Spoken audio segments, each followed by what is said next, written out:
Hello everyone, welcome back to the daily current affair series of triple A bright academy. आज इस series में हम cover करेंगे 8th and 9th मई के current affairs. पिछले कल के भी हम आज कवर करेंगे करंट अफेयर्स। पहले हम देख लेते हैं importance of the day. 7th मई को वर्ल्ड एथलेटिक्स डे मनाया जाता है। ठीक है, वर्ल्ड एथलेटिक्स डे। इसमें एथलेटिक्स की इंपॉर्टेंस को हाईलाइट करने के लिए ये डे मनाया जाता है, और ताकि मतलब हम लोग अपनी लाइफ में थोड़ा और स्पोर्ट्स को, स्पेशली एथलेटिक्स को इंक्लूड करें। ठीक है, और 8th मई को वर्ल्ड थैलेसीमिया डे मनाया जाता है। थैलेसीमिया एक ब्लड रिलेटेड डिसऑर्डर होता है, तो इसके लिए ये वाला दिन मनाया जाता है। इस बार की थीम क्या थी? Be aware, share, care, working with the global community as one to improve thalassaemia knowledge. ठीक है, अगेन वही थैलेसीमिया के बारे में नॉलेज को और इम्प्रूव करने के लिए इस दिन को मनाया गया था। थीम इसकी ये थी इस बार की। 8th मई को थैलेसीमिया डे के साथ वर्ल्ड रेड क्रॉस डे भी मनाया जाता है, और इस बार की इसकी थीम थी be human kind, believe in the power of kindness. Kindness की पावर को थोड़ा और, मतलब काइंडनेस को थोड़ा और बढ़ाने के लिए ये डे मनाया जाता है, और इस बार की थीम बेसिकली काइंडनेस पे फोकस थी। अच्छा, मई 8th और मई 9th को एक और दिन मनाया जाता है। ये जो है यूएन ने मार्क किया है इसको time of remembrance and reconciliation for those who lost their lives during second World war. ठीक है, सेकेंड वर्ल्ड वॉर में जितने भी लोगों ने अपनी लाइव्स गंवाई हैं उनको याद करने के लिए, उनके सैक्रिफाइसेस हैं उनको याद करने के लिए, रिकनसाइल करने के लिए इस दिन को मनाया जाता है। तो मई 8th और 9th को ये रिमेम्बरेंस डे होता है। The day pays tribute to all the victims of the Second World War. जितने भी लोग, चाहे फिर वो आर्मी में थे या सिविलियंस, जितने भी वहाँ पर उस टाइम मरे थे, उनकी डेथ के लिए, उनकी डेथ को मतलब एक ट्रिब्यूट पे करने के लिए ये वाला दिन मनाया जाता है। और इस बार जो है 77th एनिवर्सरी थी वर्ल्ड वॉर सेकेंड की। ठीक है, 77th एनिवर्सरी थी वर्ल्ड वॉर 2 की। अब फर्स्ट क्वेश्चन देख लेते हैं अपना। The Asian Games 2022 has now been postponed to 2023। Where was the event scheduled to take place? तो जो एशियन गेम्स थी 2022 की, ये होने वाली थी अभी सितंबर में, बट ये पोस्टपोन हो गई है अब 2023 के लिए। तो हमसे पूछा है कि पहले ये कहाँ होने वाली थी। अभी तो पोस्टपोन हो गई, अभी बताया नहीं कि वेन्यू कहाँ पर होगी, बट अभी इससे पहले जब ये होने वाली थी सितंबर में, तो ये कहाँ होने वाली थी ये हमसे पूछा है। ये चाइना में होने वाली थी। ठीक है, चाइना में होने वाली थी एशियन गेम्स 2022। अभी भी हो सकता है कि चाइना में हो, बट पोस्टपोन हो गई है 2023 के लिए। अभी वेन्यूज़ का नहीं बताया हुआ है। जो 19th एडिशन है ये आपकी एशियन गेम्स 2022 की, चाइना के हांगजू में होने वाली थी और अब कोविड के राइजिंग केसेस की वजह से ये पोस्टपोन हो गई है 2023 के लिए। ओके, अनाउंस किसने किया इसको? ओलंपिक काउंसिल ऑफ एशिया ने। ओलंपिक काउंसिल ऑफ एशिया या OCA, इन्होंने इसको अनाउंस किया है कि ये पोस्टपोन होकर अब 2023 में होगी। और जो एशियन गेम्स 2022 थी, ये ओरिजिनली शेड्यूल हुई कब थी? सितंबर 10 से लेके 25 तक। इस साल ये सितंबर 10 से 25 के बीच में होनी थी, बट अभी से इसको पोस्टपोन करके 2023 में कर दिया गया है। और OCA ने और भी थोड़ी जो गेम्स थी और ऐसे इवेंट्स थे उनको रीस्केड्यूल किया है। पहले देखते हैं हम, 3rd एडिशन थी इस बार एशियन यूथ गेम्स की। ठीक है, एशियन यूथ गेम्स की एडिशन भी इस बार होने वाली थी 3rd। वो होने वाली थी शैंटो, ये भी चाइना में होने वाली थी दिसंबर में। इसको कैंसिल कर दिया गया है। ये वाली तो सीधे कैंसिल ही हो गई है, अभी ये होगी नहीं इस बार।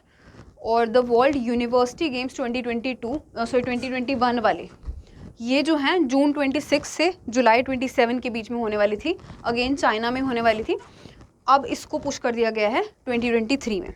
तो इसको भी जून जुलाई से लेके अगले साल में शिफ्ट कर दिया गया है, और एशियन गेम्स 2022 को भी, और वर्ल्ड यूनिवर्सिटी गेम्स को भी। और जो कैंसिल हुई हैं वो कौन सी हैं? एशियन यूथ गेम्स, यूथ वाली कैंसिल हो गई हैं, और वर्ल्ड यूनिवर्सिटी और एशियन गेम्स पोस्टपोन हो गई नेक्स्ट ईयर के लिए। सारी ये गेम्स आपकी चाइना में ही स्केड्यूल्ड थी। ठीक है, नेक्स्ट क्वेश्चन हमारे पास है, what is the name of the tourist train covering Ramayana circuit? अब ये रामायण सर्किट वाला जो पूरा वो है ना सर्किट है, मतलब वो बहुत फेमस है इस टाइम, बहुत न्यूज़ में है। तो ये आपका क्वेश्चन बनना काफ़ी वो है, चांसेस हैं इसके कि ये एग्ज़ाम में आ सकता है। तो हमसे पूछा है कि ये वाला सर्किट के लिए जो ट्रेन स्टार्ट हुई है, टूरिस्ट ट्रेन, उसका क्या नाम है?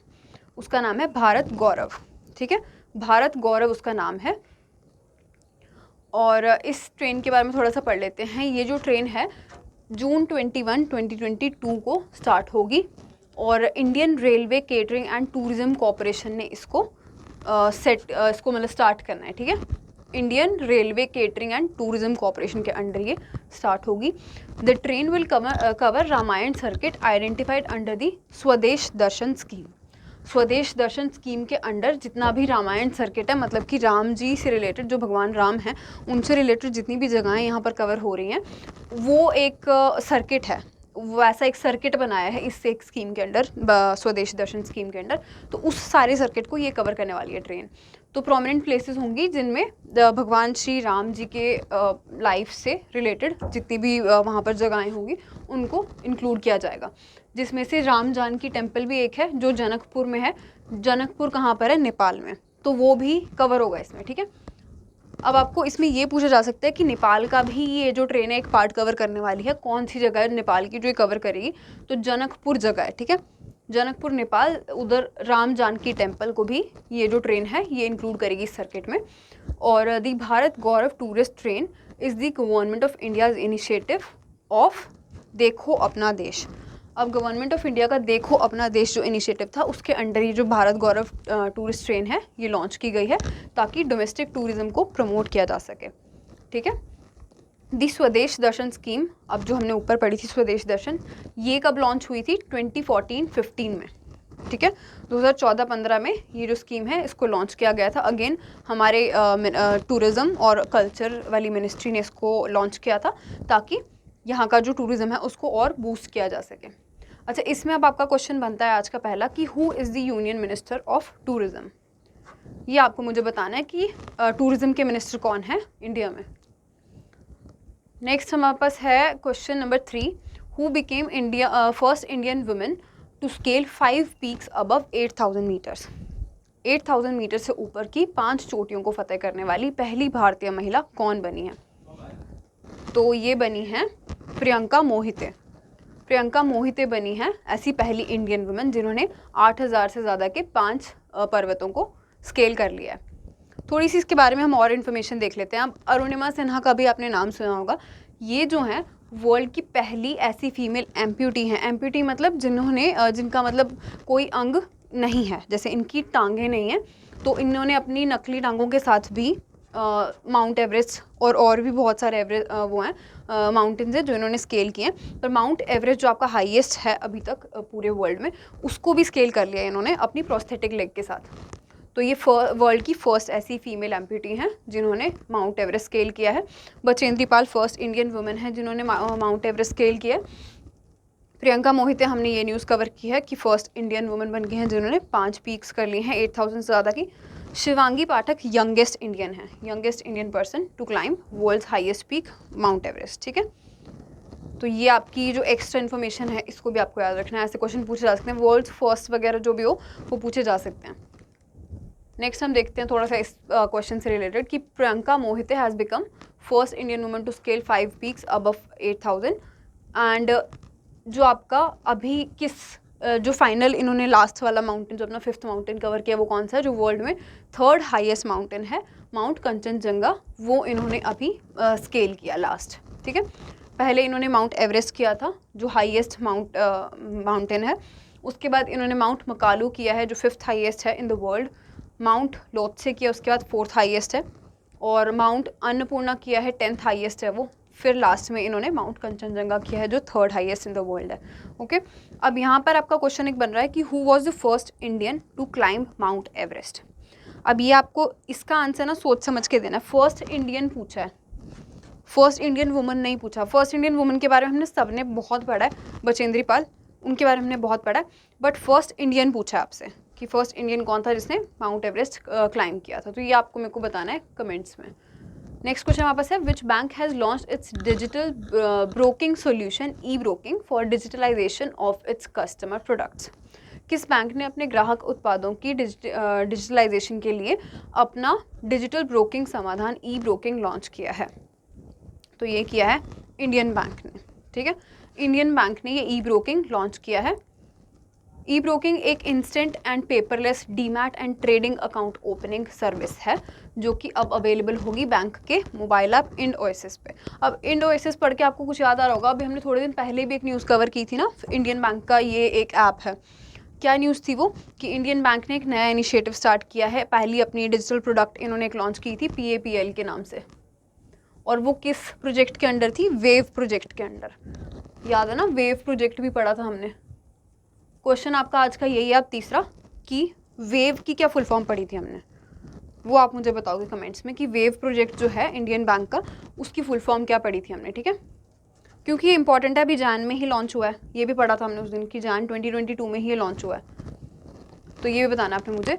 अच्छा, इस प्रोडक्ट की अगर बात करें, जो ई ब्रोकिंग है, ये जो प्रोडक्ट है ये इंट्रोड्यूस किया गया था इन कोलैबोरेशन विद फिजडम। फिजडम जो है वो आपके इंडियन बैंक का फाइनेंशियल टेक्नोलॉजी पार्टनर है, तो इनके साथ मिलके ये वाला ई ब्रोकिंग का इन्होंने जो प्रोडक्ट है इसको लॉन्च किया है। इंडियन बैंक के MD CEO कौन है? शांतिलाल जैन।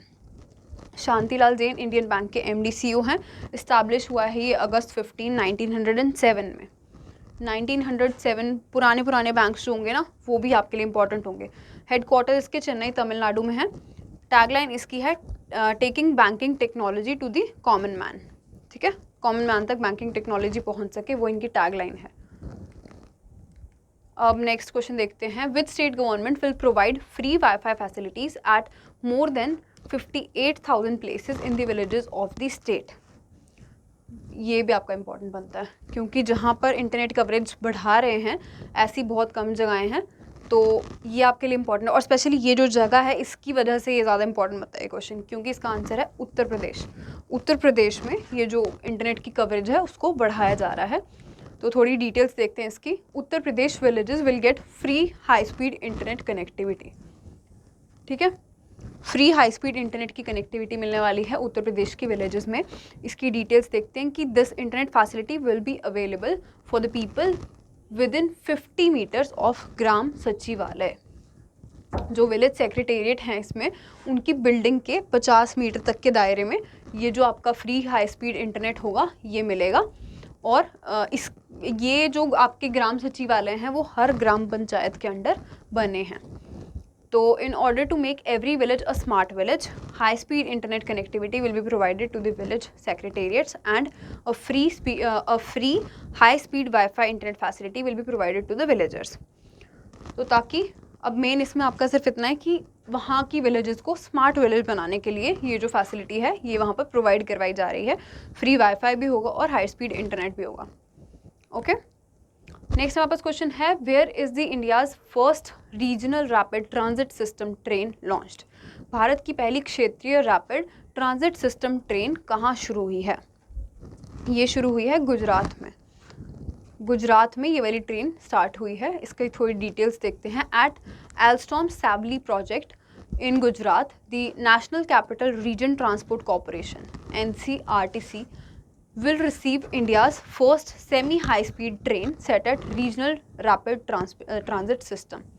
तो ये आपको याद रखना है। इसकी ना फुल फॉर्म भी पूछी जा सकती है आपसे, RRTS की, वैसे उसी तरह से कि इसमें जो सेकंड R है उसका मतलब, या T का मतलब, या S का मतलब, तो वैसे पूछी जा सकती है। ये भी आपको याद रखना है क्योंकि ये काफ़ी न्यूज़ में है। The train is set on way to Ghaziabad from Gujarat, ठीक है, गुजरात से गाज़ियाबाद की ट्रेन है। और the train set hand over ceremony जो थी, मतलब जो ये हैंड ओवर सेरेमनी हुई है, जो ट्रेन दी गई है वहाँ पर, वो किन्होंने दी है? मनोज जोशी ने, जो कि आपके मिनिस्टर हैं हाउसिंग एंड अर्बन अफेयर्स के, उसके मतलब सेक्रेटरी हैं, सॉरी, ये हाउसिंग एंड अर्बन अफेयर्स के सेक्रेटरी हैं ये। ओके, तो अब पॉइंटर्स देख लेते हैं आज के। The railway protection force and the association for voluntary action, also known as Bachpan Bachao Andolan, have signed an MOU for trafficking free India. अब रेलवे प्रोटेक्शन फोर्स ने एसोसिएशन ऑफ वॉलंटरी एक्शन या फिर बचपन बचाओ आंदोलन के साथ मिलके एक MOU साइन किया है, जिसमें ट्रैफिकिंग फ्री इंडिया के लिए किया है, मतलब कि जहाँ पर जो तस्करी है वो बंद की जा सके। ये यहाँ पर अब वैसे तो ट्रैफिकिंग की बात हो रही है, बट ये ह्यूमन ट्रैफिकिंग की बात हो रही है मेनली, ठीक है। तो मतलब कि ह्यूमन की जो ट्रैफिकिंग होती है, लोगों की जितनी भी तस्करी वगैरह होती है, उसको अवॉइड करने के लिए, उसको बंद करने के लिए ये जो MOU है ये साइन किया गया है। और अभी रेलवे ने एक और भी इनिशिएटिव लिया था ना, कि जो भी इलीगल प्रोडक्ट्स हैं उनको भी इधर उधर ना किया जा सके, तो वो भी आपको याद रखना है। नेक्स्ट हमारे पास पॉइंटर है आज का कि RBI gives NOC for merger between Equitas holding and Equitas small finance bank. अब ये जो इक्विटस होल्डिंग है, ये इक्विटस स्मॉल फाइनेंस बैंक की ही एक ब्रांच है, एक सब्सिडरी है।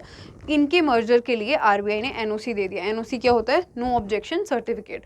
तो वो दे दिया। अभी मतलब एक तरह से इनको अलाउ कर दिया है कि ये दोनों मर्ज हो सकते हैं। इक्विटस होल्डिंग अब इक्विटस स्मॉल फाइनेंस बैंक में ही मर्ज हो जाएगा, ठीक है। तो इसमें एमडी सीईओ देखते हैं इक्विटस स्मॉल फाइनेंस बैंक के कौन है, वसुदेवन पतंगी नरसिम्हन या वीपी नरसिम्हन इनका नाम है, और इस्टेब्लिश हुआ है ये 2016 में ही। हेडक्वार्टर इसके चेन्नई तमिलनाडु में है, और टैगलाइन क्या है, it's fun banking. Okay, next हमारे पास पॉइंटर है M Narayan appointed as part time chairman of City Union Bank. M Narayan को पार्ट टाइम चेयरमैन अपॉइंट कर दिया गया है सिटी यूनियन बैंक का। कितने टाइम के लिए, 2 साल के लिए। रिप्लेस किसको किया इन्होंने, आर मोहन को। आर मोहन भी एक पार्ट टाइम चेयरमैन ही थे सिटी यूनियन बैंक के। तो ये वैसे बहुत ज़्यादा इंपॉर्टेंट नहीं है, बट आपको बेसिकली ऐसी चीज़ें पूछी जा सकती हैं स्पेशली बैंक के एग्ज़ाम में, तो एक बार पढ़ लोगे तो कुछ बुरा भी नहीं होगा, ये याद रखना। Sudarshan Venu has been named the MD of TVS motor company. TVS motor company के एमडी बना दिए हैं नए सुदर्शन वेणु। ये आपकी आज की न्यूज़ थी।